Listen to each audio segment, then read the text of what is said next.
Iran पर परमाणु गिराएगा Israel. नहीं रुक रहा ईरान, 15 देश पहुंचे ट्रंप के पास। दोस्तों, मिडिल ईस्ट की जंग अब सीधे परमाणु मोड़ पर पहुंचती दिखाई दे रही है और हालात इतने खतरनाक हो चुके हैं कि दुनिया की सबसे बड़ी परमाणु निगरानी संस्था ने खुली चेतावनी दे दी है। ईरान, अमेरिका और इजराइल के बीच टकराव अब सिर्फ मिसाइल और ड्रोन तक सीमित नहीं रहा, बात सीधे परमाणु रिएक्टर तक पहुंच गई है और अगर ये आग नहीं रुकी तो इसका धुआं पूरी दुनिया को जला सकता है। नतांज न्यूक्लियर फैसिलिटी पर हमले की खबर ने पूरी दुनिया को हिला दिया है। ईरान का साफ दावा है कि उसके शांतिपूर्ण परमाणु संयंत्र को निशाना बनाया गया और वहां से रेडियोलॉजिकल रिसाव का खतरा पैदा हो गया है। इजराइल पहले से आरोप लगाता रहा है कि यही वो जगह है जहां से ईरान परमाणु बम की दिशा में बढ़ रहा है और अब हमला उसी ठिकाने पर हुआ है, जिससे पूरी कहानी और खतरनाक हो गई है।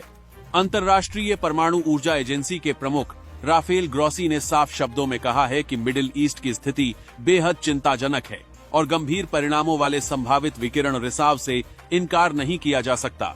उनका कहना है कि अगर हालात बिगड़े तो बड़े शहरों को खाली कराना पड़ सकता है। सोचिए जरा, हमला मिसाइल से हो या न हो, लेकिन अगर रिएक्टर से गैस निकली तो लोग बिना धमाके के मरेंगे और पूरा इलाका वीरान हो जाएगा। आईएईए का काम है दुनिया भर में नजर रखना कि कौन देश कितना यूरेनियम रख रहा है, कौन परमाणु संधि का पालन कर रहा है और कौन हथियार की तरफ बढ़ रहा है।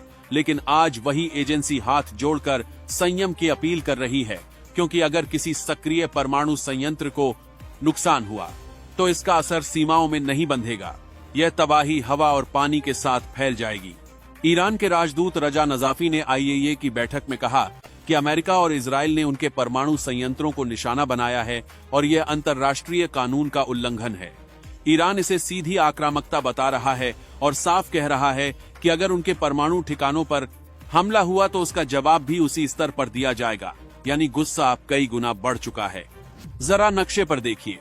नतांज ईरान के भीतर गहराई में स्थित है। यह कोई सीमा पर बना सैन्य बंकर नहीं, बल्कि देश के बीचों बीच मौजूद एक विशाल परमाणु परिसर है। अगर यहाँ रिसाव होता है तो असर सिर्फ एक शहर तक सीमित नहीं रहेगा, बल्कि पूरे क्षेत्र में फैल सकता है। और यही डर आईएईए बार बार जता रहा है कि हालात नियंत्रण से बाहर जा सकते हैं। मिडिल ईस्ट के कई देशों के पास अपने परमाणु ऊर्जा संयंत्र हैं। सऊदी अरब, कतर, कुवैत जैसे देश अलग अलग स्तर पर परमाणु कार्यक्रम चला रहे हैं। अगर एक जगह हमला हुआ और जवाबी कार्रवाई शुरू हुई तो ये चेन रिएक्शन बन सकता है और फिर हर रिएक्टर संभावित लक्ष्य बन जाएगा। तब यह सिर्फ दो देशों की लड़ाई नहीं रहेगी, बल्कि पूरे क्षेत्र का अस्तित्व दांव पर होगा।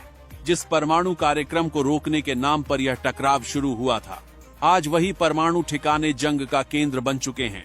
दुनिया कहती रही कि ईरान को रोको वरना वह बम बना लेगा, लेकिन अब सवाल यह है कि अगर रिएक्टर पर हमला होगा और रिसाव होगा तो क्या यह रोकथाम है या खुद तबाही को न्योता देना है। हालात इतने नाजुक हैं कि एक गलत कदम पूरी सदी को बदल सकता है।